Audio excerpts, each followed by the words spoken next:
Black fungus का फंदा बढ़ रहा है। नमस्कार, स्वागत है आपका इंडिया न्यूज पे। मैं हूं आपके साथ राकेश टंडन। कोरोना वायरस का कहर अब कम होने लगा है और यही कारण है कि दिल्ली, यूपी समेत कई राज्यों में अनलॉक होना शुरू हो गया है। लेकिन मौत का आंकड़ा कम नहीं हुआ है। वहीं अगर बात गांव की करें तो वहां हालत बद से बदतर हो गए हैं। इन सब के बीच लेकिन दिल्ली समेत कई राज्यों में ब्लैक फंगस के मरीज बढ़ने लगे हैं। पिछले 7 दिनों में सिर्फ दिल्ली में 566 मरीजों में इस रोग की पुष्टि हो चुकी है और दवा की किल्लत के कारण सिर्फ 10% मरीजों को ही दवा मिल पा रही है। ब्लैक फंगस से अब तक 20 लोगों की मौत हो चुकी है। ब्लैक फंगस के इलाज में इस्तेमाल होने वाली दवा एम्फोटेरिसिन बी के लिए मारामारी हो रही है। कई राज्यों में अनलॉक हुआ है, अनलॉक की प्रक्रिया शुरू हुई है।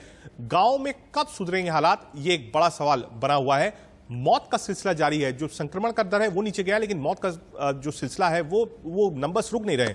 ब्लैक फंगस का कहर बढ़ता जा रहा है। दिल्ली, मध्य प्रदेश, महाराष्ट्र, गुजरात लगातार जो फंगस है, ब्लैक फंगस, वो अपने पैर फंसा रहा है।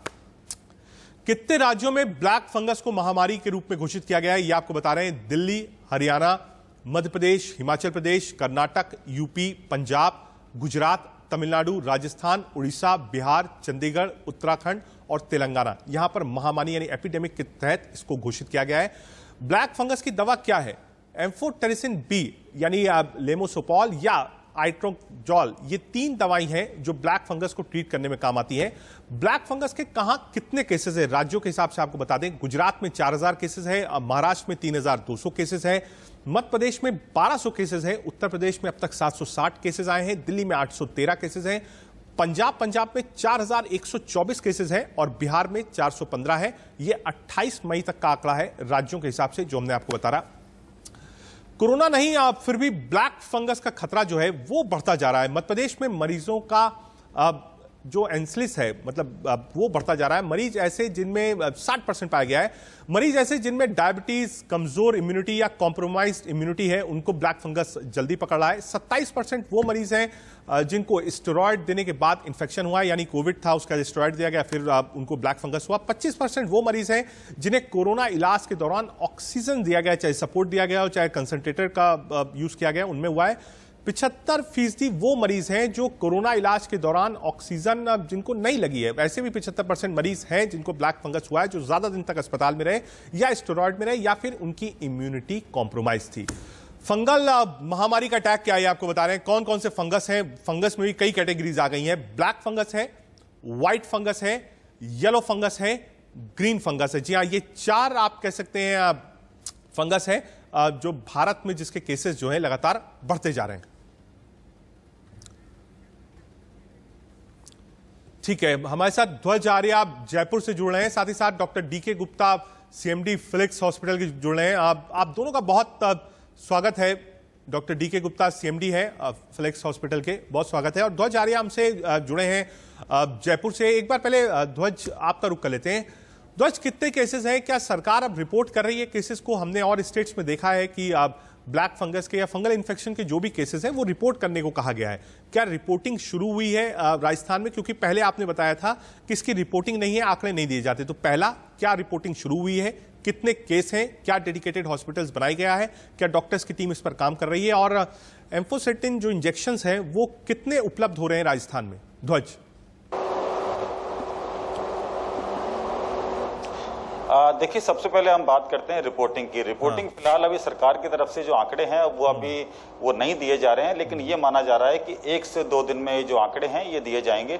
लेकिन जो सूत्र बताते हैं कि राजस्थान में 1100 के आसपास जो है ब्लैक फंगस के जो मरीज हैं वो 1100 के आसपास का आंकड़ा पहुंच चुका है। 8 मरीजों का जो है सफल ऑपरेशन हो चुका है। ये एक अच्छी बात है, लेकिन आंकड़ा कुछ ज्यादा नहीं है, क्योंकि 8 मरीजों का ही ये ऑपरेशन हो चुका है। उसके साथ साथ में अगर बात की जाए डेडिकेटेड हॉस्पिटल की, तो राजधानी का एसएमएस अस्पताल बनाया गया है और राज्य सरकार ने जो तमाम जो निजी अस्पताल हैं उन्हें कहा गया है कि ब्लैक फंगस के केस वो तुरंत लें और उसके बाद में जिस तरीके से ये जो मरीज आ रहे हैं इनके बारे में जानकारी जो है राज्य सरकार को दें। तो ये पूरी तरीके से ताकीद कर दी गई है।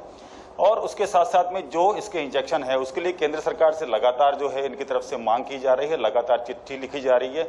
मुख्यमंत्री अशोक गहलोत कह चुके हैं कि अब कोरोना की जो महामारी थी उसमें थोड़ी कमी आई है, लेकिन ब्लैक फंगस के जो केस हैं वो काफ़ी जो राजस्थान में बढ़ रहे हैं। तो इसको लेकर जो इसकी जो दवाई है, इसको लेकर केंद्र सरकार को लगातार जो है बताया जा रहा है, और लेकिन केंद्र सरकार की तरफ से इसकी आपूर्ति काफ़ी कम हो रही है। तो 1100 केस का आंकड़ा जो है राजस्थान में फिलहाल अभी बताया जा रहा है, लेकिन जो आंकड़े आधिकारिक तौर पर जो सामने आएंगे वो अब 1 से 2 दिन में आने लग जाएंगे। तो ये जो तैयारी है राज्य सरकार की फिलहाल अभी ये तैयारी है, उसके साथ में ब्लैक फंगस के लिए एम्फोटेरिसिन इंजेक्शन सबसे ज्यादा आप कह सकते हैं कारगर है और उसकी किल्लत है। एम्फोटेरिसिन कितना है राजस्थान में, कैसे मिलता है? अगर ब्लैक फंगस का कोई मरीज है तो उसकी प्रक्रिया क्या है और कितने इंजेक्शन पर डे राज्य सरकार दे पाती है? देखिए, राज्य सरकार की बात की जाए तो ये जो इंजेक्शन है सीएमएचओ स्तर पर दिए जाते हैं। अगर ब्लैक फंगस का कोई जो पेशेंट है अस्पताल में एडमिट होता है तो उसके बारे में जानकारी जुटा के अस्पताल प्रशासन के द्वारा सीएमएचओ को एक मेल की जाती है, और उसके साथ साथ में जो उसका प्रेस्क्रिप्शन है वो मेल में अटैच किया जाता है। उसके बाद एक लंबी प्रक्रिया के बाद में ये इंजेक्शन जो है मरीजों को मिलता है। लेकिन ज़्यादातर केसों में अभी यही सामने आ रहा है कि इंजेक्शन नहीं मिल पा रहा है, लोग अपने जो है जानकारी के हिसाब से ही इंजेक्शन पा रहे हैं, लेकिन जो गरीब जो पेशेंट है उसके लिए हालात है जो है वो काफी खराब है राजस्थान में, क्योंकि इसके जो इंजेक्शन है वो राजस्थान में नहीं मिल पा रहे हैं। मुख्यमंत्री अशोक गहलोत लगातार वीसी के माध्यम से, लगातार ट्वीट के माध्यम से केंद्र सरकार से रिक्वेस्ट कर रहे हैं कि इसके इंजेक्शन अब दी जाए। एम्फोटेरिसिन की प्रॉब्लम है, चूंकि जो ये मैं समझ गया, जो भी पेशेंट है, हाँ ठीक है, मैं समझ गया इसकी दिक्कत है और सभी जगह है। और इसी बात को लेकर डॉक्टर डीके गुप्ता मैं आपके पास आता हूँ। एम्फोटेरिसिन बी इंजेक्शंस नहीं है डॉक्टर साहब, अब आप ही डॉक्टर हैं, आपके पास ब्लैक फंगस का कोई केस आता है और एम्फोटेरिसिन नहीं मिल रही है, तो ऐसे में डॉक्टर्स क्या करते हैं? देखिए, एम्फोटेरिसिन की हमारे पास 2 तरह के क्लिनिक लाइसोसोमल है। तो अगर एक नॉर्मल लाइसोसोमल कम किडनी टॉक्सिक होती है, कम टॉक्सिक होती है, तो साइड इफेक्ट्स कम होते हैं। अगर वो नहीं मिली तो नॉर्मल एम्फोटेरिसिन मिल सकती है, पर वो भी नहीं मिले तो पॉस्कोनाजोल है, आइसोकोनाजोल है, तो और जो एंटी फंगल ड्रग है जो हम इस महामारी में ब्लैक फंगस के अगेंस्ट यूज कर सकते हैं। अभी भी ऐसा नहीं बहुत ज्यादा एक्यूट शॉर्टेज है, बट अभी भी जो मिल रही है ऐसी कालाबाजारी ना हो, हम लोग स्टोर ना कर लें, तो इसलिए सरकार ने डायरेक्टली अपने हाथ में ले लिया। तो जो रेस्पेक्टिव डीएम्स हैं, रेस्पेक्टिव चीफ मेडिकल ऑफिसर्स हैं, वो लोग अपने पास से इंटेंड कर रहे हैं। उसमें सिंपल प्रोसेस है कि अगर पेशेंट कहीं ट्रीटमेंट ले रहा है तो उस पेशेंट को वहाँ डॉक्टर का प्रिस्क्रिप्शन ले जाके वहाँ जाना पड़ेगा, और उसके बाद वहाँ से वो डोजेज है वो 1 या 2 दिन की डोजेज इशू होंगी, उसका फॉलोअप में दोबारा वहां से डोजेज ले सकता है। तो प्रोसेस जरूर थोड़ा सा कॉम्प्लिकेट हो गया, नहीं मिल नहीं पा रही है। दूसरी बात मैं फिर बताऊंगा कि अब जैसा कि बिकॉज कोविड केसेस काफी कम हो गए हैं, तो अब धीरे धीरे कम होना शुरू हो जाएगा। ये नॉर्मली पोस्ट कोविड कॉम्प्लिकेशन है जो हमको देखने को मिल रहा है, और कोविड केसेस बहुत ज्यादा कम हो गए हैं। जो हमारा टेस्ट पॉजिटिविटी रेट है 10% से कम आ गया मोस्ट ऑफ द स्टेट्स में और डिस्ट्रिक्ट्स में। तो अब जो आगे हमें कम दिखेगा, और हम लोगों को चाहिए जो कोविड से ट्रीटेड पेशेंट है उनको बहुत इंपॉर्टेंट है, क्या ध्यान रखना चाहिए। डॉक्टर गुप्ता, मैं एक चीज और, जिस हिसाब से केसेस बढ़ रहे हैं, हमने आपको आंकड़े दिखाए देश भर के, जिस हिसाब से केसेस बढ़ रहे हैं, क्या कोई प्रिवेंटिव इंजेक्शन या ड्रग है जिन लोगों की इम्यूनिटी कॉम्प्रोमाइज है, या जिनको कोविड हुआ, या जो हॉस्पिटल आईसीयू वेंटिलेटर्स पर रहे, बहुत लंबे समय तक स्टेरॉइड्स पे रहे, और मान लीजिए अस्पताल से जब आप कह सकते हैं कि उनकी छुट्टी हो रही है मरीजों की, तो उस वक्त ब्लैक फंगस नहीं था, बाद में डेवलप होता है जो हमने देखा है। तो क्या कोई प्रिवेंटिव मेडिसिन है डॉक्टर गुप्ता जो दी जा सके उन लोगों को जिनकी इम्यूनिटी बहुत कॉम्प्रोमाइज है और एल्डरली एज? डॉक्टर गुप्ता, तो भारतवर्ष से लगभग 6000 केसेस देखने को मिले हैं, ठीक है, जो रिपोर्ट हुए। और दूसरा है प्रिवेंटिव मेडिसिन नहीं है, लेकिन प्रिवेंशन जरूर हमारे पास है। हर चीज का प्रिवेंशन मेडिसिन ही नहीं होता, हमारे पास बहुत सारे दूसरे तरीके होते हैं, चाहे वो वैक्सीनेशन हो या हम अपने चाल चलन में सुधार में इम्प्लीमेंट कर सकते हैं। जितने भी पोस्ट कोविड पेशेंट हैं उनको पर्सनल हाइजीन का बहुत ध्यान रखना चाहिए। उनको नेजल हाइजीन, ओरल हाइजीन, कुछ खाने के बाद गार्गल्स करने चाहिए, डिटर्जेंट गार्गल्स करना चाहिए, अपने घर की स्वच्छता पे ध्यान देना चाहिए। वहाँ मिट्टी, धूल मिट्टी, डस्ट नहीं होनी चाहिए। आपको वहाँ पे जो है खुला वेंटिलेटर देना चाहिए, आपको बाहर नहीं जाना, पेड़ पौधों में पार्क में भी घूमना है, आपको जो सॉइल और डस्ट वाले एरिया है वहां नहीं जाना है, कंस्ट्रक्शन साइट में नहीं जाना है, या फील्ड में नहीं जाना है। इसके अतिरिक्त आपको अपनी रेगुलर एक्सरसाइज करनी है। इम्यूनिटी बढ़ाने के लिए आपको फ्रेश वेजिटेबल्स खाने, फ्रूट्स खाने, एंटीऑक्सीडेंट्स लेने। इसके अलावा आपको अपनी शुगर कंट्रोल रखनी, डायबिटिक पेशेंट है तो शुगर बढ़नी नहीं चाहिए। स्टेरॉइड्स का अनजुडिशियल यूज नहीं करना है, मल्टीपल एंटीबायोटिक्स नहीं लेनी है, मल्टीपल एंटीफाइब्रल ड्रग्स नहीं लेनी है, एंटीवायरल ड्रग्स नहीं लेनी जब तक डॉक्टर सलाह ना ले। तो अगर हम इन सब चीजों को इम्प्रूव कर देंगे तो ब्लैक फंगस, व्हाइट फंगस जितने भी आपको दिख रहे हैं या येलो फंगस, ये सब गायब हो जाएंगे। ये ये सिर्फ जब ही आते हैं जब हमारी रोग प्रतिरोधक क्षमता कमजोर हो जाती है, तब ये अपॉर्चुनिस्टिक इंसिडेंट होता है जब हमें हमला करते हैं। ठीक है, आपने बिल्कुल बताया कि ये तभी आता है जब इम्यूनिटी बहुत ज़्यादा कॉम्प्रोमाइज रहती है। एक बार वापस चलते हैं जयपुर, ध्वज हमारे साथ हैं। ध्वज, राजस्थान हो और भी स्टेट्स हो, लगातार इसकी मॉनिटरिंग की जा रही है और लगातार ये पता लगा जा रहा है कि हमें कितने केसेस डेली आ रहे हैं। तो ये जो वीक की ग्राफ्स होंगे राजस्थान के, क्या बताते हैं कि पर वीक क्या अभी भी इजाफा हो रहा है ब्लैक फंगस के केसेस का, या फिर जो ग्राफ का स्लोप है वो अप डाउन जा रहा है कोविड के साथ साथ? अगर इसको कंपेयर करना हो कोविड नंबर्स के साथ साथ, तो राजस्थान का आंकड़ा क्या कहता है? क्या ये नंबर्स ब्लैक फंगस के कोविड के साथ साथ चल रहे हैं, अब ब्लैक फंगस भी कम हो रहा है, या ब्लैक फंगस का ग्राफ अलग चल रहा है, कोविड नीचे जा रहा है? ध्वज।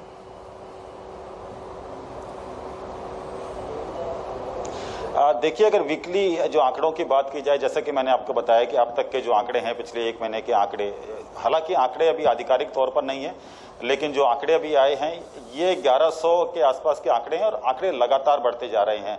और जो आंकड़ों की बात की जाए तो जब आधिकारिक रूप से आंकड़े सामने आएंगे तो कहीं ना कहीं इनकी संख्या बढ़ना जो है पूरी तरीके से लाजमी है, क्योंकि जिस तरीके से आंकड़े बढ़ रहे हैं तो लगातार ये संख्या बढ़ी। इलाज की जो है काफी कमी है और उसके साथ साथ में जैसा कि मैंने आपको बताया कि जो दवाइयां हैं, दवाइयां पूरी तरीके से नहीं मिल पा रही हैं, तो इसके चलते जो मरीज हैं वो लगातार बढ़ते जा रहे हैं। एक अच्छी बात यह है कि ब्लैक फंगस के ही केस यहाँ ज्यादा आ रहे हैं और जो येलो फंगस है, व्हाइट फंगस है, ग्रीन फंगस है, इसके केस जो राजस्थान में है वो इक्का दुक्का ही देखने को मिल रहे हैं। तो ये एक अच्छी बात है। लेकिन जिस तरीके से जो ऑपरेशन हुए हैं, 8 सफल ऑपरेशन राजस्थान में हुए हैं, तो जैसा कि मैंने आपको बताया कि 1100 में से 8 अभी सफल ऑपरेशन हुए हैं, तो ये भी आंकड़ा काफी कम है। लेकिन ये एक अच्छी बात है कि जो पूरे प्रदेश के जो निजी अस्पताल हैं उन्हें साफ तौर पर यह ताकीद की गई है कि अगर कोई हाई डायबिटिक अगर पेशेंट आता है, ब्लैक फंगस का केस आता है, तो तुरंत ही राज्य सरकार को सूचना दें। उसके बाद में उसका रिकॉर्ड रखा जाएगा और उसके बारे में जितनी भी जो दवाइयां जो उससे संबंधित होगी उसके लिए राज्य सरकार ने प्रयास की। ये दावा जो है राज्य सरकार की तरफ से किया जा रहा है। तो ये एक दावा जो किया जा रहा है और उसके साथ साथ में जितने भी जो हाई डायबिटिक जो पेशेंट है अगर अस्पताल में भर्ती होते हैं और अगर उन्होंने किसी तरीके का अगर स्टेरॉइड लिया है तो उसकी जानकारी भी राज्य सरकार को देनी होगी। ये एक अच्छी पहल है, सीएमएचओ के द्वारा ये पूरी जानकारी राज्य सरकार तक पहुंचाई जाएगी। लेकिन आंकड़े जो हैं, कोरोना के आंकड़े अब कम हो रहे हैं राजस्थान में, लॉकडाउन खोलने की तैयारी हो रही है, लेकिन जिस तरीके से ब्लैक फंगस के जो आंकड़े लगातार बढ़ रहे हैं ये सरकार के लिए चिंता का विषय है। ठीक है। तो आपने बताया आंकड़े बढ़ रहे हैं। वापस चलते हैं एक बार डॉक्टर गुप्ता के पास। हालांकि डॉक्टर साहब हम कई बार डिस्कस कर चुके हैं, लेकिन क्योंकि एक अवेयरनेस है और हम जिम्मेदारी के साथ ये कहते हैं, तो हम आपसे भी ये बात करना चाहेंगे डॉक्टर साहब कि एक बार अगर आप विश्लेषण बता पाते कि सिम्टम्स क्या हैं। हालांकि हर जगह अवेलेबल है, हमने भी कई प्रोग्राम्स करे हैं, लेकिन इंपॉर्टेंट हो जाता है क्योंकि ये कहा जाता है कि ब्लैक फंगस का केस अगर इनिशियल डेज में आ जाए तो आसानी होती है डॉक्टर्स को क्योर करने में, लेटर स्टेज पे दिक्कत होती है डॉक्टर्स को भी। तो एक बार अगर आप विस्तृत जानकारी दे पाते कि क्या क्या आप कह सकते हैं सिम्टम्स हैं जो बॉडी में डेवलप हो सकते हैं ब्लैक फंगस के कारण। देखिए, बिल्कुल बड़ा अच्छा सवाल है। हमें इसीलिए अवेयरनेस क्रिएट करनी चाहिए। अगर हम लोग जल्दी डायग्नोसिस कर लेते हैं तो हम जान बचाने में शायद सफल होते हैं। इसलिए अगर आपको नॉर्मली बीमारी है, सारे अंग को अफेक्ट कर सकती है। नॉर्मली ये राइनो सेरेब्रल रहती है, आप नाक से नॉर्मली स्पोर्स अंदर जाते हैं मैक्सिमम चांसेस में। तो अगर नाक में जाएगी तो नाक में स्वेलिंग होना, नाक से ब्लड डिस्चार्ज होना, नेजल ब्लॉक होना, नेजल स्टेफिनेस होना, या साइनस में पहुंच जाते तो यहाँ पर पेन होना, स्वेलिंग होना, या हेडेक हो सकता है, सीवियर हेडेक जो दवाई को रिस्पॉन्ड नहीं करा। अगर ये आंख के अंदर कहीं जाके पहुंच जाता है तो डिप्लोपिया होना, मतलब डबल दिखाई देना या कम दिखाई देना, आंख बंद करने में दिक्कत होना, आंख खोलने में दिक्कत होना। कभी कभी हम लोग इसको इनहेल कर लेते हैं, छाती में लग जाती है। अगर चेस्ट में पहुंच गया फंगस तो आपको चेस्ट पेन होगा, हाई फीवर होगा, ब्रीथिंग डिफिकल्टी हो सकती है। अगर आपने स्वॉलो करके पेट में या इंटेस्टाइन में ले लिया तो फिर आपको लूज मोशन, वॉमिटिंग, पेट दर्द, कभी कभी परफोरेशन हो जाना, एक्यूट एब्डोमिनल पेन करना, तो ये सिम्टम्स हो सकते हैं। अगर स्किन में अगर ये आपको कट वगैरह कुछ एब्रेजन है तो वहाँ पे अगर स्पोर्स के पहुंच जाते हैं तो वहाँ पे पेन, स्वेलिंग, रेडनेस और रैशेस क्रिएट कर सकता है। अगर ब्रेन के अंदर पहुंच गया तो ब्रेन में स्ट्रोक हो सकता है। तो इसके सिम्टम डिपेंड करते हैं कौन सा बॉडी का ऑर्गन इन्फेक्टेड है। नॉर्मली ये राइनो सेरेब्रल मतलब फेस पे, आंख पे और साइनसेस को इन्वॉल्व करता है, नाक पे। तो अगर आपको कोई भी सिम्टम करने में नाक बंद हो रही है, यहाँ पे डिस्चार्ज आ रहा है, स्वेलिंग हो रही है, हेडेक हो रहा है, पेन हो रहा है, आंख कम दिखाई दे रहा है या ज्यादा दिखाई दे रहा है, या चेस्ट पेन हो रहा है, भारीपन हो रहा है, बुखार हो रहा है, तो ऐसे में तुरंत आप डॉक्टर को सलाह लें, डॉक्टर को दिखाएं। अगर आपको हिस्ट्री है तो हाई रिस्क पे है, हिस्ट्री किसी अनकंट्रोल्ड डायबिटीज की, या आपको कोई लॉन्ग टर्म स्टेरॉइड थेरेपी चली है, लॉन्ग टर्म आई एंटीबायोटिक चली है, मल्टीपल एंटीबायोटिक चली है, लॉन्ग टर्म ह्यूमिडिफाइड ऑक्सीजन जो बताते हैं पानी की बोतल लगी होती है उसमें होके जो ऑक्सीजन वो लिया है आपने, आई फ्लूइड लिया है, स्टेरॉइड आपके, इसके अलावा आईसीयू में स्टे ज्यादा रहा है। इसके ऐसे लोग जो कैंसर पेशेंट्स हैं, जिनको इम्यूनोसप्रेसेंट ड्रग मिल रहे हैं, जो ट्रांसप्लांट वाले पेशेंट हैं, डायलिसिस वाले पेशेंट हैं, जिनकी ऑलरेडी इम्यूनिटी बहुत वीक है, उन लोगों को अगर कोविड हुआ है और उसके साथ स्टेरॉइड्स चले हैं, उनकी शुगर कंट्रोल हो रही है, तो ये लोग हाई रिस्क हैं। इनको सबको ध्यान रखना चाहिए कि अगर ऐसे कोई लक्षण या सिम्टम्स आते हैं, तुरंत ही अपने नियरेस्ट डॉक्टर से, आई वाले से, नाक कान वाले से, कभी कभी दांतों में भी लूज हो जाना, मुंह के अंदर टेस्ट जम जाना, मुंह के अंदर रैशेस जाना, मुंह के अंदर डिस्चार्ज डॉक्टर जाना, गुप्ता, तो ये सिम्टम्स। चीज और मैं चाहूंगा कि आप दर्शकों को समझाइए, जो ये हम पीक था कोविड का, सेकेंड वेव का, और अभी भी कई ऐसे देश में मरीज हैं जो हॉस्पिटल्स को प्रिफर नहीं करते या उस जगह पर हैं जहां हॉस्पिटल्स में जगह नहीं है। हालांकि अब बेड्स खाली हैं, ये कहना बिल्कुल गलत नहीं होगा, लेकिन एक समय ऐसा था जब बेड्स की अवेलेबिलिटी नहीं थी, ऑक्सीजन की अवेलेबिलिटी नहीं थी, लोगों ने कंसंट्रेटर्स खरीदे, घर में यूज किए, लोगों ने डॉक्टर से बात करी या प्रिस्क्रिप्शंस लिया और घर पे स्टेरॉइड्स यूज किए हैं। उन लोगों के लिए क्या एहतियात है जो लोग घर पर ऑक्सीजन यूज करते हैं, स्टेरॉइड्स यूज करते हैं, लंबे समय तक आप कह सकते हैं कि आप कोविड पॉजिटिव रहते हैं, सिम्टोमेटिक, उन लोगों के लिए आपकी सलाह क्या है? आपका बहुत अच्छा सवाल है। ये फंगस की सबसे बड़ी जो जड़ थी वो यही थी, जो गंदे सिलेंडर थे। सिलेंडर नॉर्मली सॉइल में होते हैं, मिट्टी में होते हैं, वो साफ करके घर में नहीं लाए गए, उनको सोप एंड वाटर से क्लीन करना चाहिए था। तो बिना साफ करे जब हम फंगस अंदर लेके आ गए घर में, वो फंगस साथ में जो पानी की बोतल थी, ह्यूमिडिफायर बोलते हैं उसको, उस पानी को आपने चेंज नहीं किया रेगुलर, उसमें डिस्टिल्ड वाटर नहीं डाला, जो मास्क लोगों ने लगाया उस मास्क को क्लीन नहीं करा, मास्क को रिप्लेस नहीं करा 24 आवर पे, तो ये एक सोर्स ऑफ इन्फेक्शन थे जो हर घर में जो होम आइसोलेशन में लोग थे उनके घर पे पहुंचते, या जो ऑक्सीजन कंसंट्रेटर पे पेशेंट थे उन्होंने मास्क क्लीन नहीं करा, मास्क रिप्लेस नहीं करा। तो ये कहीं ना कहीं इस बड़ा सोर्स है। या तीसरी थी इंडस्ट्रियल ऑक्सीजन, जो 93.3% के आसपास प्योर होती है। हम लोग नॉर्मली 99.9% ऑक्सीजन प्योर यूज करते हैं। तो वो industrial oxygen, cylinders, mask check ना करना, ह्यूमिडिफायर का पानी चेंज ना करना, तो ये कई सारे बड़े ऐसे फैक्टर थे। बड़ा एक मुद्दा आया है कि जो ऑक्सीजन सिलेंडर्स गए हैं, मेडिकल ऑक्सीजन और इंडस्ट्रियल ऑक्सीजन को लेकर बहुत विवाद है। मैं आऊंगा डॉक्टर साहब आपके पास। प्रभु पटेरिया जी जुड़ गए हैं मध्य प्रदेश से, भोपाल से। प्रभु, अब दो चीज जानना चाहूंगा। एक, ब्लैक फंगस के कितने केसेस हैं मध्य प्रदेश में अब तक? क्या डेडिकेटेड हॉस्पिटल्स बनाए गए हैं?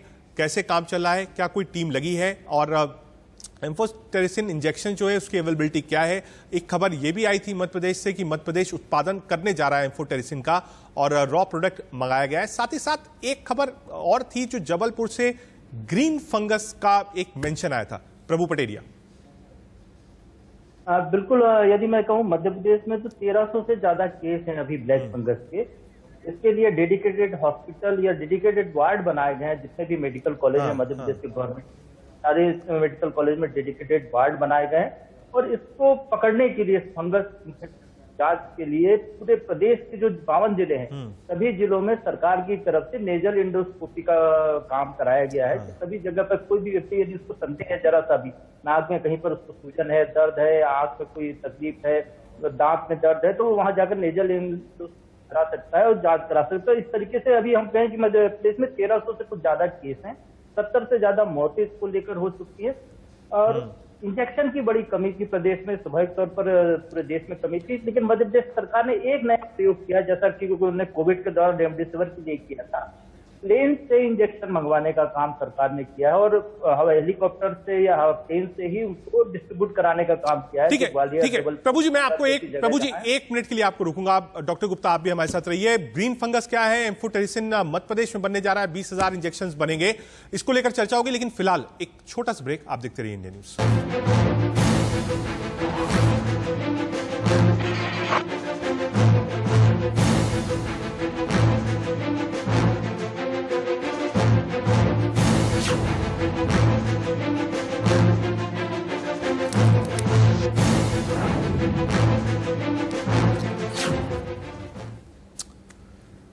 ब्रेक के बाद आपका स्वागत है। दो मेहमान हमारे साथ थे ब्रेक के पहले और राज्यों में कैसे काम चल रहा है ब्लैक फंगस को लेकर, ये हमने आपको बताया। साथ ही साथ डॉक्टर गुप्ता ने समझाया कि इनिशियल अगर आप जल्दी आपको पता चल जाए कि कोरोना वायरस के बाद आप संक्रमित हैं ब्लैक फंगस से, तो आप जल्दी ही डॉक्टर के पास जाइए। उसके लक्षण क्या थे वो बताया। एम्फोटेरिसिन की जो कमी है उसको लेकर राजस्थान से हमने आपको रिपोर्ट दिखाई। साथ ही साथ देश भर में ब्लैक फंगस कैसे पैर पसार रहा है ये भी हमने आपको दिखाया कि ब्लैक फंगस इस समय सबसे बड़ा खतरा है कोविड के बाद देश पर। यह कहना बिल्कुल अलग नहीं होगा। हमने आपको यही बताया कि ब्लैक फंगस के बाद व्हाइट, येलो और ग्रीन 3 फंगल इन्फेक्शन और आ गए हैं। फंगल इन्फेक्शन का इलाज क्या है, क्यों होता है, सिम्टम्स क्या होते हैं और शुरुआती दौर में डॉक्टर्स कैसे इसको समझते हैं, सब कुछ हमने आपको बताया। वापस चलते हैं अपने पैनल की तरफ। डॉक्टर गुप्ता है डायरेक्टर फिलेक्स हॉस्पिटल के हमारे साथ, डॉक्टर श्रुति मलिक है डायरेक्टर रेडिक्स हॉस्पिटल की, साथ ही साथ प्रभु पटेरिया साहब भी हमारे साथ हैं। डॉक्टर श्रुति, बहुत स्वागत है आपका। आपके पास आऊं, डॉक्टर गुप्ता आपके पास आऊं, लेकिन पहले चलते हैं प्रभु पटेरिया जी के पास, मध्य प्रदेश से हमसे जुड़े हुए हैं। प्रभु जी, आप बात अपनी पूरी कर रहे थे और एक ग्रीन फंगस एम्फोटेरिसिन का जो एक खबर है, अब उसकी पुष्टि आप ही कर सकते हैं कि कितने इंजेक्शंस बनाने की बात हुई है। मध्य प्रदेश की एक फार्मास्यूटिकल कंपनी ने कहा है कि वो 20,000 इंजेक्शंस एम्फोटेरिसिन के बना लेगी, रॉ मटेरियल का उसको इंतजार है। दोनों खबरें। मध्य प्रदेश के इंदौर की एक कंपनी है मॉडर्न लेबोरेटरी, उसको लाइसेंस मिला है। 10,000 इंजेक्शन पर डे बनाने का उसने कहा है और उसकी कीमत 3,000 रुपए रखी गई है। ठीक है। अभी जो मध्य प्रदेश में जो इंजेक्शन आ रहा है बाहर से, उसकी कीमत सरकार ने जो तय की है वो 4,600 से 4,700 रुपए के बीच में है और 15 जून के बाद ये इंजेक्शन सप्लाई कर देंगे, ऐसा उनका ये कहना है कि मार्केट में अवेलेबल हो जाएंगे। रॉ मटेरियल मंगाना शुरू कर दिया है और ये एक बड़ी पहल मध्य प्रदेश की तरफ से होने जा रही है इस इंजेक्शन की कमी को देखते हुए। जहां तक ग्रीन फंगस की बात है तो जबलपुर में एक मामला ऐसा प्रकाश में आया है। इससे पहले भी वहां एक क्रीम फंगस की बात सामने आई थी। एक मरीज को क्रीम कलर का फंगस मिला था, उसकी जांच वहां के डॉक्टर कर रहे हैं और अभी तक ये क्लियर नहीं हो पाया है कि क्या है, क्योंकि ये कुछ डॉक्टरों का कहना है। जो हमने यहाँ भोपाल के जो मेडिकल कॉलेज है, गांधी मेडिकल कॉलेज से जो डॉक्टर है उनसे बात की थी, डॉक्टर श्रीवास्तव, तो उनका कहना था फंगल इन्फेक्शन लगभग एक ही जैसा होता है, कई तरह का होता है और ये मानव के शरीर में भी हो सकता है, वातावरण में भी होता है और जब इम्यूनिटी कमजोर हो तो कुछ ऐसे खास कारण है जिसकी वजह से वो अपना असर दिखाना शुरू कर देता है। ये एक फंगस को लेकर ये एक स्थिति यहाँ पर प्रदेश में देखी जा रही है। इससे पहले ब्लैक फंगस के ज्यादातर मामले हैं प्रदेश में। ठीक है। व्हाइट फंगस के भी कुछ मामले सामने आए थे और अब ग्रीन फंगस और क्रीम फंगस भी है। ठीक है प्रभु जी, आप रहिए, अभी आते हैं आपके पास। डॉक्टर श्रुति के पास चलते हैं। डॉक्टर श्रुति, जो इनिशियल थे, अभी डॉक्टर गुप्ता यही समझा रहे थे कि क्या क्या आप कह सकते हैं शुरुआती लक्षण हो सकते हैं ब्लैक फंगस के। लोग, मतलब हो सकता है मैं मेरी जानकारी गलत हो, लेकिन जहां तक मैं समझ पाया हूं कि जो सबसे पहली शुरुआती होती है वो पेशेंट को या जिसको सिम्टम हो सबसे पहले ENT के पास उसको जाना चाहिए और तुरंत उससे कंसर्न करना चाहिए। और सबसे पहले ये इन्फेक्शन ज्यादातर देखने में नेजल क्रेना में मिलते हैं या फिर टीथ्स पर दिखते हैं ब्लैक स्पॉट्स। इस पर आप अगर थोड़ी लाइट डालें डॉक्टर श्रुति मलिक। देखिए, एक चीज जानना बहुत इम्पोर्टेंट है कि जब भी पेशेंट रिकवर हो रहा है कोविड से, तो हमेशा देखा गया है कि 12 से 18 दिन के बीच में जो है इस तरीके के सिम्टम्स जो ब्लैक फंगस के आते हैं वो सामने आए हैं। पहली चीज तो हमें ये जाननी है। दूसरी चीज ये बड़ी इंपॉर्टेंट है कि जो भी पेशेंट रिकवरी स्टेज में है वो 5 चीजों का सबसे पहले ध्यान दे। अगर उसको ये लग रहा है कि उसके नाक के अंदर से कोई एक काली सी ग्रोथ सी हो रही है, नाक उसकी ब्लॉक हो गई है या सर में लगातार, आंख में लगातार एक दर्द सा बना हुआ है, आधा चेहरा जो है उसका वो पूरा सुन्न हो गया है या बहुत तेज उसको वहां पे दर्द हो रहा है, और 5वीं चीज जो है या मुंह खोलने में दर्द हो रहा है या तकलीफ हो रही है। अगर इसमें से कोई भी ऐसी चीज है तो हम लोग रिकवरी पेशेंट में ऑफ कोविड इसको सबसे पहले जो है वो हम म्यूकरमाइकोसिस या ब्लैक फंगस की तरफ हमारा जो है वो हमारी आंख जाती है। तीसरी चीज जो मैं आपको बताऊंगी यहाँ पर कि सबसे इंपॉर्टेंट हमें ये भी जानना है, क्योंकि ये एक मल्टी फैक्टोरियल डिजीज है। इसका क्या मतलब है कि ये आंख को भी इन्वॉल्व करती है, ये नाक को भी इन्वॉल्व करती है, ये मुंह के अंदर भी होती है। तो इसलिए हम लोग यूजुअली ये सस्पेक्ट करते हैं कि ये ENT या कोई एक ओरल या मैक्सिलोफेशियल सर्जन या ऑप्थेल्मोलॉजिस्ट, इन सबको मिलकर जो है एक इसका ट्रीटमेंट होता है डिपेंडिंग ऑन किस तरीके से कौन सा पार्ट अफेक्टेड है। तो अगर किसी मरीज को जो कोविड से रिकवर हो गया है, और वो भी मैं आपको एक चीज यहाँ पे बता दूं, ट्रायड एक चीज है जो 3 चीजों की, अगर किसी मरीज को स्टेरॉइड चली है, अस्पताल में वो ऑक्सीजन थेरेपी पे काफी ज्यादा लंबे समय तक था, और वो या तो डायबिटिक है या इम्यूनो सप्रेसेंट्स पे है, कैंसर पेशेंट है, HIV पेशेंट है। ऐसे पेशेंट्स को सबसे ज्यादा ध्यान ये रखना है कि वो एक मेजर केस हो सकता है ब्लैक फंगस। मतलब अब बीमारियां हैं और इम्यूनिटी बहुत ज्यादा कॉम्प्रोमाइज्ड है, तो आप समझिए कि ब्लैक फंगस का खतरा ज्यादा होता है। ठीक है, दिल्ली से सब्यसाची हमारे साथ होंगे और लखनऊ से रवि हमारे साथ है। पहले लखनऊ चले थे। रवि, कितने केसेस रिपोर्ट हुए हैं उत्तर प्रदेश में और लखनऊ में, और एम्फोटेरिसिन बी को लेकर आंकड़ा क्या कहता है उत्तर प्रदेश का? रवि।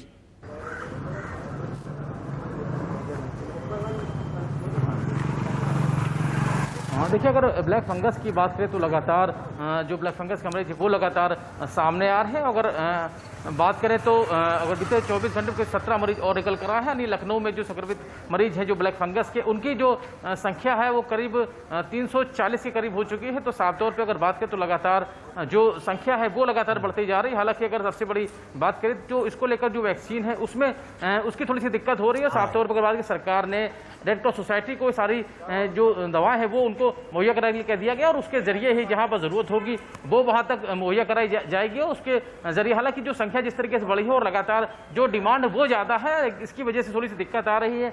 मरीजों की भी लगातार मौत हो रही है। हालांकि सरकार इसको लेकर लगातार कोशिश कर रही है किस तरीके से जो ब्लैक फंगस का जो प्रकोप लगातार बढ़ा है उसको किस तरीके से उसको ठीक किया जाए, और किस तरीके से उसमें जो मरीजों की संख्या बढ़ रही है उनको किस तरीके से बेहतर स्वास्थ्य लाभ है वो दिया जा सके। ठीक है रवि, और आपसे और भी समझेंगे कि एम्फोटेरिसिन को लेकर सरकार क्या कर रही है। एक बार दिल्ली का रुख कर लेते हैं। सब्यसाची हमारे साथ है। सब्यसाची, 3 डेडिकेटेड हॉस्पिटल्स अरविंद केजरीवाल ने बनाए जहां ब्लैक फंगस का इलाज हो रहा है। अरविंद केजरीवाल ने साफ कह दिया था कि एम्फोटेरिसिन और जो भी दवाइयां चाहिए ब्लैक फंगस को डील करने के लिए हमारे पास नहीं है। क्या वो अवेलेबिलिटी दवाई की हुई है? कितने केसेस हैं और कैसे दिल्ली काम कर रही है ब्लैक फंगस पर काबू पाने के लिए? सब्यसाची। जी बिल्कुल, देखिए अगर दिल्ली की बात करें तो ब्लैक फंगस के जो केसेस है वो लगातार बढ़ रहे हैं, और एक दिन पहले तक ब्लैक फंगस के कुल 450 केसेस दर्ज हुए देश की राजधानी में दिल्ली में। और साथ ही जो एम्फोटेरिसिन ड्रग जो है उसकी कमी लगातार खल रही है जो हॉस्पिटल्स में है, जो कि डेडिकेटेड ब्लैक फंगस के पेशेंट्स को ट्रीटमेंट दे रहे हैं। तो डॉक्टर्स का, प्रशासन का यही कहना है कि ब्लैक फंगस के जो ट्रीटमेंट का इंजेक्शन है वो नहीं मिल रहा है। जो वायल्स चाहिए, करीबन 103 एवरेज वायल्स चाहिए प्रतिदिन, जितने सारे पेशेंट्स आ रहे हैं उनको ट्रीटमेंट करने के लिए, उतनी मात्रा में जो वायल्स है वो दिल्ली में नहीं पहुंचे हैं, जिसके वजह से ब्लैक फंगस का कहीं ना कहीं जो ट्रीटमेंट टाइम है वो बढ़ता जा रहा है, और साथ ही जो पेशेंट्स है वो केस लोड भी बढ़ता जा रहा है। साथ ही जी, एम्फोटेरिसिन को लेकर क्या कोई अच्छी खबर है सब्यसाची? क्या मुहैया हुई है? कितने इंजेक्शंस मुहैया हो रहे हैं पर डे दिल्ली को? देखिए, दिल्ली को पर डे अभी 103 वाइल्स के आसपास प्रोवाइड किया जा रहा है, बट ये सफिशिएंट नहीं है। करीबन 1 लाख डोजेस के ऊपर चाहिए दिल्ली को, जिससे कि जितने सारे जो ब्लैक फंगस के केसेस आ रहे हैं या बढ़ते जा रहे हैं उन सबको अंडर कंट्रोल के लिए करीबन 1 लाख के आसपास वाइल्स चाहिए दिल्ली में इसको ट्रीटमेंट करने के लिए, और प्रतिदिन 103-105 आसपास के वाइल्स मौजूद हैं, जो कि सफिशिएंट नहीं। सब्यसाची रही आप हमारे साथ, आपने बताया। एक बार डॉक्टर गुप्ता के पास चलते हैं वापस। डॉक्टर गुप्ता, ब्लैक फंगस तो हम देश भर में देख रहे हैं, लेकिन उसके बाद बिहार से हमने देखा व्हाइट फंगस के केस आए, गाजियाबाद से येलो फंगस के केस आए, और प्रभु जी भी बता रहे थे कि जबलपुर से ग्रीन फंगस का केस आया। तो ये कलर मेथोडोलॉजी या म्यूकर की क्या है डॉक्टर गुप्ता? ऑपॉर्चुनिटी इन्फेक्शन है। प्लांट्स में, सड़े गड़े पेड़ पौधों में या उसमें फ्रूट्स में मिलता है, वेजिटेबल्स मिलता है, तो इसकी ग्रोथ होती है। ग्रोथ का जो कलर होता है उसके नाम पे हम लोग नॉर्मली कलर दे देते हैं। अदरवाइज जो इनका एक्चुअल नाम होता है, जैसे एस्परजिलोसिस है, कैंडिड इन्फेक्शन है, म्यूकरमाइकोसिस है, ये बहुत सारे इनके जो नाम है वो जेनेटिकली इनके नाम अलग है, बट इनकी जो लुक दिखती है हमें, उसको लुक के बेस पे उसका नाम देते हैं। जैसे हम येलो फंगस की बात करें तो नॉर्मली इंटरनल बॉडी के पार्ट में पाया जाता है। ये जहाँ पे पस कहीं इन्फेक्शन हो गया, वहाँ पस बन गया, उस पस से लीकेज की वजह से वहाँ वुंड हिल नहीं होता है, वहाँ पे जख्म बढ़ता नहीं इसकी वजह से, या वहाँ पे सीरियस कर सकता है, वहाँ की जो ऑर्गन है उसकी नेक्रोसिस कर सकता है, मार डैमेज कर सकता है। तो इस तरह के सीरियस है जो येलो फंगस देखेंगे। अगर हम व्हाइट फंगस की बात करते हैं तो व्हाइट फंगस जो है कैंडिड है, एस्परजिलोसिस है, इन्फेक्शन नॉर्मली ओरल थ्रस या वेजाइनल थ्रस, यूरोजेनिटल जो ऑर्गन होते हैं जो हमारे प्राइवेट पार्ट्स होते हैं, बायो इन्फेक्शन करता है या बच्चों में ओरल थ्रस करता है, तो मल्टीपल एंटीबायोटिक्स ले रहे होते हैं या बोतल से दूध पी रहे होते हैं, या इम्यूनो कम्प्रोमाइज पेशेंट हैं, खास करके जो इसकी बात कर रहे हैं हम लोग पोस्ट कोविड पेशेंट में। ग्रीन फंगस भी, ये भी एस्परजिलोसिस या इसके बहुत सारे क्लॉस्ट्रिडियम है, एस्परजिलोसिस है, पेनिसिलियम है, कई सारी वैरायटी है फंगस की जो मोल्ड्स हैं, ये कहीं भी ग्रो कर जाते हैं। इन अगर बॉडी में हमारी पेशेंट के ग्रो करते हैं तो ग्रीन कलर देते हैं, तो इसलिए इनका नाम ग्रीन कलर देता है। ये भी सीरियस इन्फेक्शन है, बिकॉज सारे फंगल इन्फेक्शन सीरियस है। इन सब में अपॉर्चुनिटी इन्फेक्शन बोलते हैं इन सबको, बिकॉज हमारी जब इम्यूनिटी कम हो जाती है तभी ये आते हैं, और ये जहां भी जिस ऑर्गन में जाएंगे सेम सिम्टम्स करेंगे, जैसे हम लोग डिस्कस कर चुके हैं। अगर चेस्ट के अंदर जाएंगे तो ब्रीदिंग डिफिकल्टी है या फीवर आना है या चेस्ट पेन होना है, अगर पेट में जाएंगे तो लूज मोशन, वॉमिटिंग, पेट दर्द होना, अगर नाक के अंदर जाएंगे तो नाक से डिस्चार्ज होगा, मुंह से डिस्चार्ज, मुंह में रैशेस हो सकते हैं, स्किन में रैशेस हो सकते हैं। तो ये सारे जब इन्वेजिव हो जाते हैं, अगर कहीं बॉडी के अंदर इन्वेज कर गए तो भी सीरियस हो जाता है। ठीक है डॉक्टर गुप्ता, हम एक बार मुंबई चलेंगे अभिषेक के पास भी, लेकिन एक बार पहले डॉक्टर श्रुति के पास जाना चाहते हैं। डॉक्टर श्रुति, एक ऐसा सवाल है जो कई लोगों के मन में है। कोविड से पूरा वर्ल्ड प्रभावित हुआ, वेव्स देखी, कहीं ज्यादा था कहीं कम था। म्यूकर के, ब्लैक फंगस के या जो भी कलर्स हैं, येलो, ग्रीन, वाइट, म्यूकर के केसेस हिंदुस्तान में ही सबसे ज्यादा आ रहे हैं। हमने यूएस, यूके में ऐसी कोई स्टडी नहीं पाई, ऐसा कोई रिलेवेशंस WHO से नहीं पाया कि ये म्यूकर के केसेस अमेरिका में, ब्रिटेन में नहीं पाए जा रहे हैं। हिंदुस्तान में ही इतने केसेस क्यों? डॉक्टर श्रुति गुप्ता। देखिए, एक चीज जानना बड़ा इम्पोर्टेंट है कि म्यूकर जो है ये दो तरीके से होता है। कुछ चीजें जो है वो पेशेंट को भी ध्यान रखनी है और कुछ हॉस्पिटल्स के ऊपर भी है। जो मेजर चीजें देखी गई हैं, जो सामने आई है, वो ये देखा गया कि जो नेजल प्रॉन्ग्स यूज होते हैं अस्पताल में, जिनके थ्रू के हम ऑक्सीजन देते हैं, ठीक है, या जो इक्विपमेंट्स हैं, उनके अंदर भी अगर सफाई नहीं रखी गई तो ये भी एक केस हो सकता है कि वो इन्फेक्शन फैला दे। इसमें हाइजीन का बहुत बड़ा रोल है, यानी पेशेंट को अपनी जनरल हाइजीन, अपने आसपास की हाइजीन, अपनी ओरल हाइजीन, ये सारी चीजें तो मेंटेन करनी है। साथ में अस्पतालों को भी ये ध्यान रखना है कि जो भी ऐसे इक्विपमेंट्स हैं जो कि ऑक्सीजन प्रोवाइड कर रहे हैं या पेशेंट के आसपास, तो हाइजीन अगर अच्छी रहेगी, उसमें हम लोग प्रॉपर तरीके से क्लीन करेंगे। हर पेशेंट के बाद ऑक्सीजन ऑपरेटर्स को जो है वो स्टरलाइज किया जाए। अगर इन सब चीजों का भी ध्यान रखा जाएगा तो ये भी एक मेजर रोल प्ले करते हैं इन्फेक्शन को आगे बढ़ाने में। तो मैं ये कहूंगी कि अस्पतालों को भी इन चीजों का ध्यान रखना चाहिए और जो जनरल हाइजीन है, पेशेंट को भी अपनी हाइजीन का ध्यान रखना चाहिए। और अगर ये दोनों चीजें करते हैं, शायद यही रीजन हो सकता है थोड़ा बहुत कि हिंदुस्तान में ये चीजें थोड़ी ज्यादा उभर के आई हैं बाकी देशों के मुकाबले। ठीक है डॉक्टर गुप्ता, एक चीज और, अब ये भी कहा जाता है कि म्यूकर ग्रोथ या म्यूकोरमाइकोसिस, ब्लैक फंगस डायबिटीज के मरीजों को जल्दी पकड़ता है, क्योंकि शायद उनकी इम्यूनिटी ज्यादा कॉम्प्रोमाइज होती है। जो डायबिटीज के मरीज हैं उनको क्या एहतियात रखना चाहिए? डॉक्टर गुप्ता। बिल्कुल ठीक कहा आपने कि जो डायबिटीज के पेशेंट और खास करके जो अनकंट्रोल्ड डायबिटीज के पेशेंट है, जिनको लॉन्ग टर्म स्टेरॉइड दिए हैं, जिनको हमने बताया IV injections, IV fluids, oxygen चली है, आईसीयू स्टे, इनका हॉस्पिटल में लंबा रहा है, इन सब में ज्यादा चांसेस होते हैं। तो इन सबको ध्यान नहीं रखना चाहिए कि अगर आप डिस्चार्ज हो रहे हो, पोस्ट डिस्चार्ज आपको अपनी शुगर कंट्रोल रखनी है, डायबिटोलॉजिस्ट से अपने कंसल्ट करना है, शुगर मॉनिटरिंग करनी है, घर में साफ सफाई का ध्यान रखना है, धूल मिट्टी घर में नहीं होनी चाहिए, बाहर जाके आपको नहीं टहलना है, आपको इंडोर एक्सरसाइज, इंडोर योगा करना है, धूल मिट्टी से बचे रहें, कंस्ट्रक्शन साइट पे ना जाए बिल्कुल। और इसके अतिरिक्त बाकी जो दवाइयां डॉक्टर ने दी हैं, चाहे वो डायबिटीज के या कुछ और के, उनको तुरंत पालन करें। अगर आपको कोई भी सिम्टम्स आते हैं, जैसे हम लोग बता चुके हैं बार बार कि अगर खांसी, जुकाम, बुखार, गले में दर्द या पेट दर्द, लूज मोशन, वॉमिटिंग या नाक में डिस्चार्ज आना, मुंह में डिस्चार्ज आना या आंख में दर्द होना या हेडेक होना, अगर ऐसे कोई सिम्टम्स आते हैं, तुरंत अपने आपके डॉक्टर को संपर्क करें, चाहे ENT डॉक्टर को संपर्क करें। अगर आंख में कोई दिक्कत है तो आंख के डॉक्टर को संपर्क करें। ठीक है डॉक्टर श्रुति, आप जो डॉक्टर्स हैं उनको भी म्यूकर के बारे में बहुत अवेयरनेस दी गई है, क्योंकि आप देखिए डेली वायरस जो है अपने आप को बदलता है। कोविड के जो लक्षण पहली वेव में थे वो दूसरी में नहीं थे, और आप कह रहे हैं कि तीसरी में शायद कुछ और हो। मोस्ट अनप्रिडिक्टेबल है ये वायरस, और ब्लैक फंगस को भी। डॉक्टर्स के लिए क्या है हिदायत, क्या मिलती है, या जो गाइडलाइंस ICMR या WHO देती है, वो अब फिलहाल म्यूकर के लिए क्या गाइडलाइंस हैं जो डॉक्टर्स जिसको फॉलो करते हैं कि हाँ ये चीज नहीं हो रही? क्योंकि हम देख रहे हैं कि जो बीमारियां, जो सिम्टम्स हैं वो एक जैसे नहीं रह रहे हैं। हर 1 महीने, 1.25 महीने में चीजें बदल जा रही हैं। देखिए, ये जानना बहुत जरूरी है क्योंकि ये एवर चेंजिंग और एवर रिवॉल्विंग तरीके का वायरस है, तो जो इसके पोस्ट कोविड कॉम्प्लिकेशंस भी हैं वो भी काफी डिफरेंट तरीके से सामने आ रहे हैं। अगर हम बात करें तो ऐसा नहीं है, 2002 में भी जब सार्स का आउटब्रेक हुआ था तो म्यूकरमाइकोसिस के केसेस सामने आए थे, बट हाँ उसके मुकाबले इस बार काफी ज्यादा आ रहे हैं। तभी मैंने आपको पहले भी एक चीज बताई कि ये एक मल्टी फैक्टोरियल अप्रोच है हमारा, यानी ये कहीं सारे ऑर्गन्स को अफेक्ट करता है। ये आंख को भी करता है, ये नाक को भी करता है, ये मुंह को भी करता है, और ये हमारे जो है सर में भी सिम्टम्स आ रहे हैं। तो इसलिए हम लोगों को एक मल्टी डिसिप्लिनरी टीम है जो कि इस चीज का जो है वो प्रॉपर तरीके से ट्रीटमेंट करती है, डिपेंडिंग कि कौन से पेशेंट में कौन सा ऑर्गन ज्यादा इफेक्ट हुआ है। देखिए, जरूरी नहीं है कि हर पेशेंट में जो है वो half side of the face पे ही एकदम से दर्द हो, या हर पेशेंट को ही नाक ब्लॉकेज की प्रॉब्लम आए। तो जिस तरीके से हम लोग करते हैं उसका डिसिप्लिनरी अप्रोच होता है, डिपेंडिंग ऑन कौन सा ऑर्गन ज्यादा अफेक्ट हुआ है। इसमें बेसिक एक चीज होती है, क्योंकि हम लोग कैसे पता करते हैं, जैसे ही पेशेंट को कोई लक्षण आ रहे हैं हम उसकी स्क्रैपिंग लेते हैं और KOH स्टेनिंग करते हैं। ठीक है, ठीक है डॉक्टर श्रुति, 1 मिनट के लिए आपको रुकूंगा। डॉक्टर गुप्ता, आप भी हमारे साथ रहिए, आगे बढ़े, इस डिस्कशन को आगे बढ़ाएं, लेकिन उसके पहले एक नजर मार लेते हैं इस वक्त की सुर्खियों पर।